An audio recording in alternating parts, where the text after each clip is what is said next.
So most likely, kung ako si Romualdez, ang iiwan ko ay 10 lang, 10 maleta lang sa akin. Yung 20, bigay ko na kay PBBM. Oh, parang ganyan, di ba? Contingency plan ko. Kasi kapag Okay, magandang araw po sa inyo lahat and welcome ulit dito sa ating itong Tabunan PH channel mga kababayan. Okay, live lang tayo ng mabilisan. Mga kababayan, magbigay tayo ng reaction patungkol doon sa mga nangyayari at mga impormasyong lumabas kanina sa mga hearing. Ngayon po ay nakabreak sila, so hiri tayo ng maiksing live ngayon mga kababayan. Okay, comment kayo dyan kung ano masasabi nyo sa nangyaring hearing kanina, sa mga narinig ninyong mga revelasyon dito mga kababayan. Yan, punta tayo dito sa bisita ni Rodante Marcoleta mga kababayan. Itong sa early Gutesa. Ito, pakinggan natin yung statement niya. Again, of course, binanggit si Cheese pero hindi ko na lang pinakita para hindi masyadong mahaba. May nagbanggit na naman kay Cheese dati, yung kaibigan niya. Pero ito mga kababayan, kung titignan natin, lahat ito nangyayari under sa administration ni PBBM. At ito nga, of course, si Cheese Escudero, alam naman natin na parte yan ng administration ni PBBM. Magkaibigan yan. Dati, kung sumunod lang itong si Cheese mga kababayan, dyan sa pagpa-impeach niya kay VP Sara, kung sumunod lang siya kay Tambi, hindi yan maalis bilang Senate President. Kasi magkaibigan talaga yan. Tumulong yan sa kampanya ng alyansa. And unfortunately, nakabenefit yan. Yan si Tito Soto, si Senator Ping Lacson, sila yan. Kasi kung mga kababayan, yun si Cheese, alam ko may hawak na ebidensya yan. Alam kong mayroon niyang alam.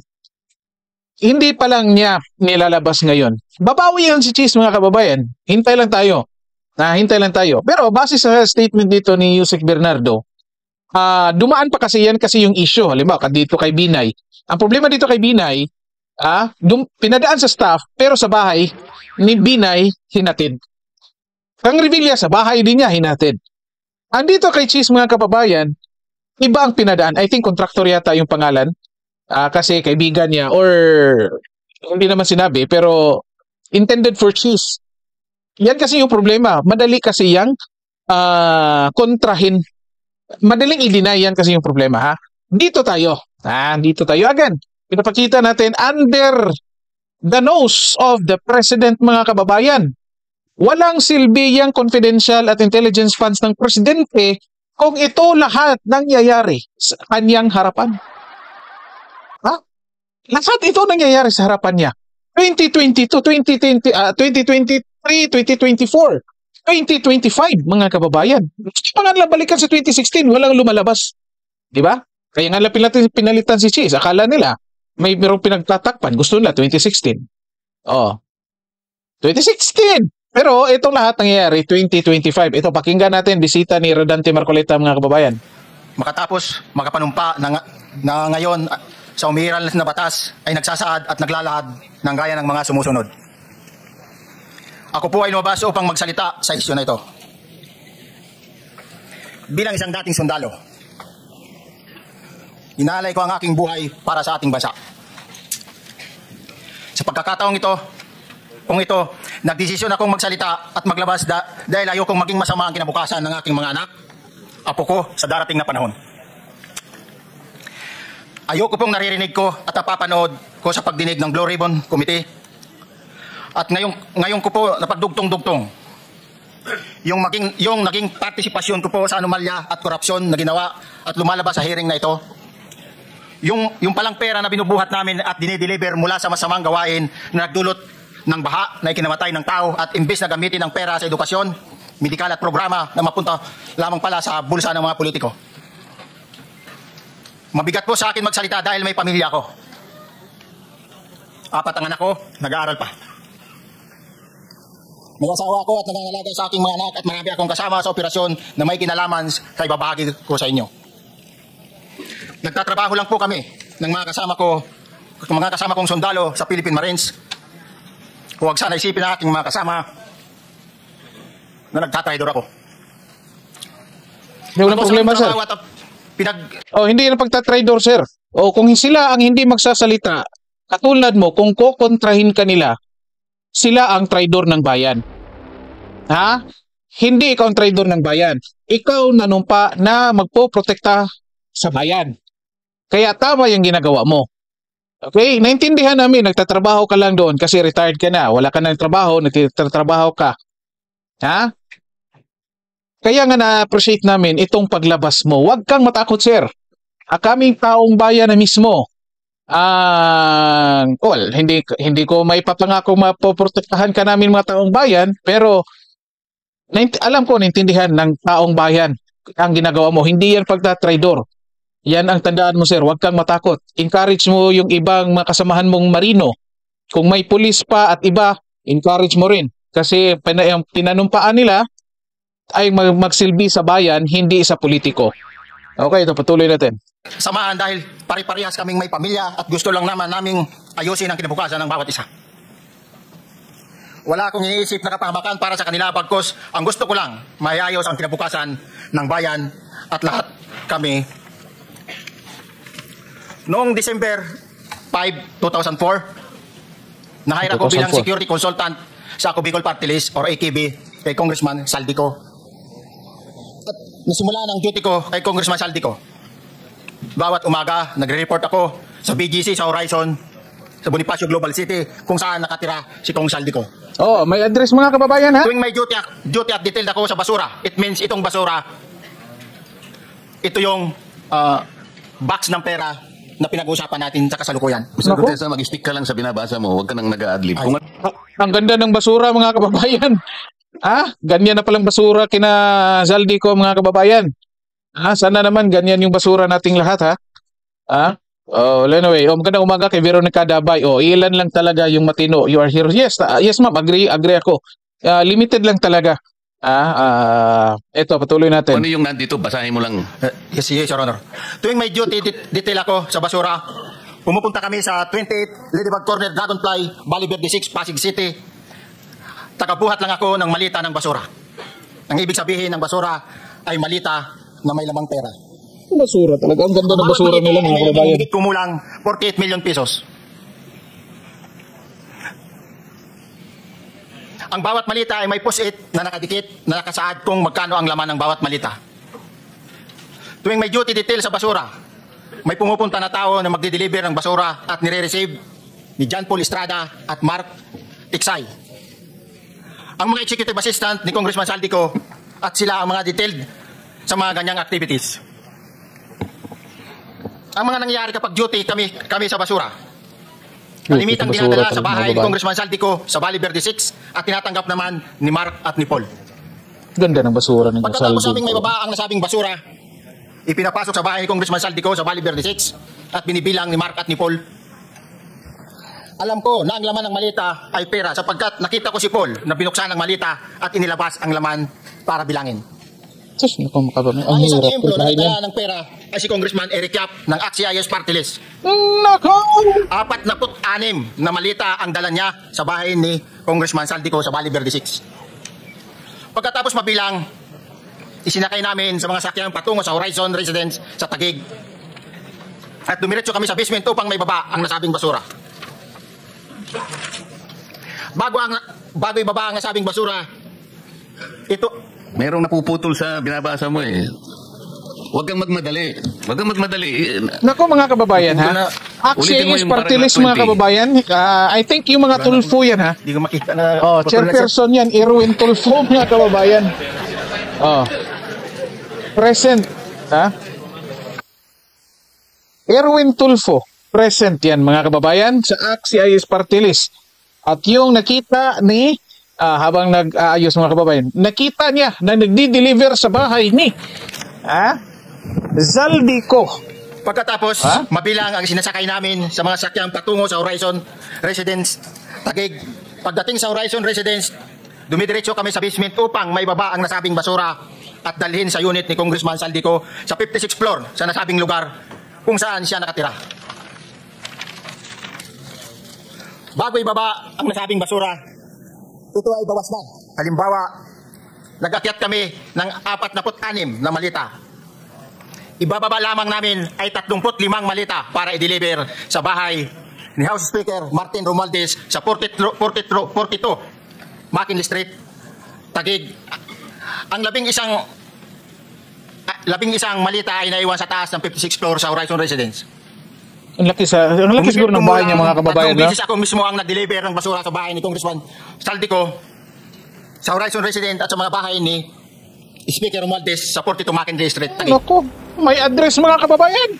Mas maraming pagkakataon na nagde-deliver kami ng basura sa bahay ni Speaker Romualdez at sa bahay ni Congressman Saldico dahil iba-iba kaming mga nakadetailed na close-in, backup at advance party na nagkakaroon ng rotation. Sa huli, ako po ay nagnanais na mapasailalim sa Witness Protection Program dahil alam ko po nanganganib ang buhay ko at ang aking pamilya sa ginawa kong paglalahad na ito. Sa katotohanan na ang lahat ay nilagdaan ko, ang salaysay na ito ay kusang loob at walang anumang pamimilit at bunsod lamang na hangarin matulungan ang ating bansa.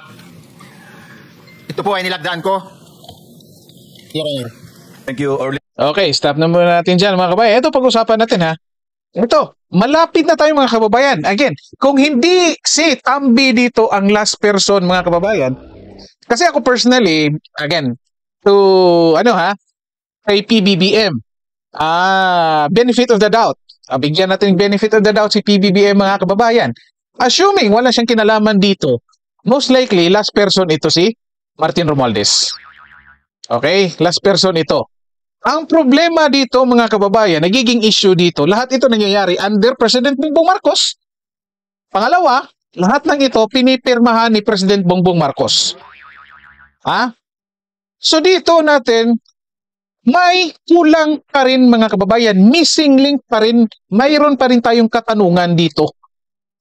Gumagawa silang katarantaduhan under President Bongbong Marcos, yung mga congressman, umaabuso lalo under President Bongbong Marcos, nag-i-insert ng budget, pinipirmahan ng House Speaker.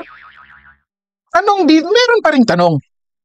Alam ng presidente na nag-bloat yung budget, maraming insertions, hindi nabago yung kanyang NEP, nabago yung kanyang plano, priority sa gobyerno, bilang presidente, bakit pa rin niya pinipirmahan? Yan yun pa rin katanungan, mga kababayan. Bakit nagawa ni Martin Romualdez na pirmahin ang presidente assuming wala siyang kinalaman dito? I-comment nyo dyan, mga kababayan, kung naniniwala kayong walang kinalaman dito si PBBM. Kasi bakit mo hawak sa liig ang Pangulo? In the first place, bakit mo nagawang papirmahin yan sa budget, sa GAA, kung wala yung kinalaman? Kung hindi yan kasabwat. Ito na nga sinasabi natin, mga kababayan, ilang beses na dito sa ating channel, na lumalabas dito, hawak ni Tamba itong si PBBM. Kasi imagine ninyo, nagawa niyang pirmahan lahat. Hindi ka ba magdududa, ikaw presidente ka, kung matino kang presidente, hindi ka ba magdududa, ito yung plano ko, bakit nabago lahat? Imagine niyo, pati mga sa NEP nag-i-insert pa. Undersecretary nag-i-insert. Executive secretary niya nag-i-insert. Huwag niya sabihin, hindi alam. Naku, mga kababayan, ewan ko na lang. Ano ba ginagawa ni Presidente Bongbong Marcos kung totoong hindi niya alam ito? Kasi, balikan natin itong, bago natin tapusin. Kung ako, si Martin Romualdez, mga kababayan, dapat meron din akong contingency plan. Katulad nung undersecretary, sabi ko kanina, dapat may contingency plan ka. Kung baka sakaling magkabulilyaso, dapat hindi rin ikaw yung the most guilty para may maituro ka. Kasi itong mga taong taga DPWH, undersecretary, naging confident ito kasi alam nilang may maituturo sila. Di ba? Dito, kung ikaw alam mo na posibleng ikaw yung mastermind, posibleng ikaw yung magiging or last person na ituturo ng tauhan mo, kasi alam mo, tauhan mo Saldico, tauhan mo yung taga DPWH, so most likely ikaw yung nagiging leader. Kung nasa matinong pag-iisip ka, of course, iisipin mo, dapat may contingency plan ako. Dapat, meron din akong maituro kung baka sakaling sasabog ito. And most likely, sino kayang pwedeng ituturo ni Tamba? So, ibig sabihin, na makikita niya ang huling pwedeng ituro niya ay si PBBM. Hindi pwedeng ibalik niya kay Zaldico. So, magtuturoan itong dalawa. And mas maniniwala yung tao kay Zaldico kasi hindi niya magagawa yan kung hindi pipirma si Tamba. So, ito, kung nasa matinong pag-iisip si Martin Romualdez, mga kababayan, at nag-iisip siya ng contingency plan, most likely, papartihan niya yan si PBBM. Oh, magandang umaga nga magandang hapon na pala kay Elenia. Anong basa po nito, ma? Elenia? Oh, si Tambi kasi ang gumastos sa ganyan iniisip ko. Gumastos sa campaign fund ni BBM kaya pinapayagan niya yan. Ito ang nabanggit ni VP Sara. Yes, natatandaan ko rin yan. Natatandaan ko rin yan. Kaya nga gusto nilang matanggal si VP Sara kasi akala nila nung naimbita nila si VP Sara sa kanilang kampo dati, nung nag-unity, akala nila, ganito si VP Sara. Yan yung pagkakamali nila dyan. Akala siguro nila na, ano ito si VP Sara, naging mayor na, so mukhang tumatanggap din ito. Ganyan kasi yung inisip nilang na kapag politiko, merong mga ganyang gawain. Unfortunately, hindi. Or wala. Kaya nung ginawa nila yan kay VP Sara, ayan, sabog sila. Kaya gusto nilang matanggal. Di ba? Dito na ngayon lumalabas yung, ito malino na mga kababayan. Malino na, wala nang, ano pa bang magiging issue dito? Yung impeachment na ginawa nila, yan talaga ay pagtatakip dito sa kanilang mga gawain. So anyway, eto, balik tayo doon. Kung ako si Romualdez, yung contingency plan ko ay yung presidente. Kasi siya yung pipirma, huling pipirma. Siya yung the boss of the boss. Di ba? So gagawin ko, halimbawa nakatanggap ako ng maleta, 45 na maleta na basura. Ang ganda ng basura mga kababayan, di ba? Sana naman, iyan yung itapon dito sa amin. Kahit isang maleta lang, natanggapin ko. Kasi kapag aabutan ng 2 maleta, hindi ko na matatanggap yan. Wala na akong paglalagyan. Isa lang, okay na ako sa isa mga kababayan. Anyway, 48 million. Mabubuhay na yata ako yan, So, pwede na akong magnegosyo niyan. I think tayong lahat, okay na yan, di ba? Ang ganda ng basura nila. Kasi nga, halimbawa, makatanggap ako ng, sabihin natin, 30 na maleta na may laang, ano tawag nito? 40 plus million each. So, most likely, kung ako si Romualdez, ang iiwan ko ay 10 lang. 10 maleta lang sa akin. Yung 20, bigay ko na kay PBBM. Parang ganyan, di ba? Contingency plan ko. Kasi kapag nagkabulilyaso na, of course, iimbitahan ako, tatanungin ako. Nakatanggap ka raw, sabi nito. Nag-deliver daw sila. Wala na akong lusot, sasabihin ko na. Oo sir, nakatanggap ako. Sensya na, sorry. Pero, hindi po ako mastermind yan. Ang mastermind po niyan ay si Presidente. Kasi yung pinala sa akin na 30 na malita, 10 lang yung sa akin yan, 20 sa Presidente. Technique yan mga kababayan kasi kung matalino ka nga, gumagawa ka ng katarantaduhan, dapat may contingency plan ka. So pagkakaalam natin, since alam natin matalino itong mga taon to, na nagawang ganito may contingency plan yan. Kaya masasabi ko, may kinalaman yan si PBBM dyan. Hindi ako naniniwala na walang kinalaman yan. Magandang hapon kay Rosemary Tabanaw. Yan na buti may lumabas. Tama nga ma'am, buti nga may lumabas kasi obserbasyon ko dito sa hearing kasi nagtatakipan kung napapansin nyo, I don't know ito, personal opinion ko. Napapansin nyo, lahat ng bumoto ng anti-impeachment o lahat ng anti-impeachment senators, yan yun lang yung mga pinangalanan. Imagine niyo yan. Cheese, Joel Villanueva, Jinggoy, at hearsay pa kasi may mga dinaanan. Well anyway, bigyan natin sila ng pagkakataon. Pero isang malinaw dito mga kababayan, nangyayari ito sa under PBBM administration. Nahahayaan itong ganitong klaseng mga anomalya kasi may mga pumipirma. Imagine niyo yan, undersecretary ng DepEd. Nakapagpasok ng proyekto. Executive Secretary nag-contact sa undersecretary ng DepEd Anong kaugnayan nila? Di ba? Makapagpasok ng proyekto. Tapos may 15%. Imagine niyo yan, mga kababayan? Oo, ngayon sasabihin ni PBBM, wala akong alam dyan. Teka, ano ba ginagawa ni PBBM? Nasaan na nga ba yung, ano tawag nito? Confidential funds niya at intelligence funds niya. Bakit hindi niya ito alam? O, di ba? O, paunti-unti na ang katotohanan. Kahit anong harang, lalabas at katotohanan. Yes ma'am. O, ito nga, napapasalamat tayo dito sa, ito ha, si Gutesa, Early Gutesa. Okay? Oh, thank you din kay Sir Marcoleta or Senador Marcoleta kasi si Senador Marcoleta dito mga kababayan naging instrumento lamang.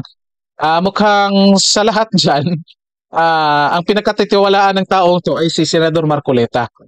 So kasi sinasabi kasi nila I think na itong hearing na ito ngayon ay magiging huling hearing na. So kaya tanong natin ano na mangyari doon sa mga pangalan ng mga congressman na lumabas? At unfortunately hindi pa napag-usapan dito. 'Di ba? Buti nga may lumabas dito at ito na nga. Nagsalita na. Oh? Kasi hinihintay lang natin. Mga kababayan, hindi tayo pinanganak kahapon na kung saan kahit anong sabi nila walang kinalaman si speaker, kahit magsalita pa si speaker na hey, ang pera ng bayan dapat hindi ninanakaw, saan pumipirma dyan? Oh, natin yan. Ito na nga, lumabas na. Ito may detalye, may address ng bahay. Naku, ang ganda ng basura nila mga kababayan. Sana naman ganyan yung basura natin.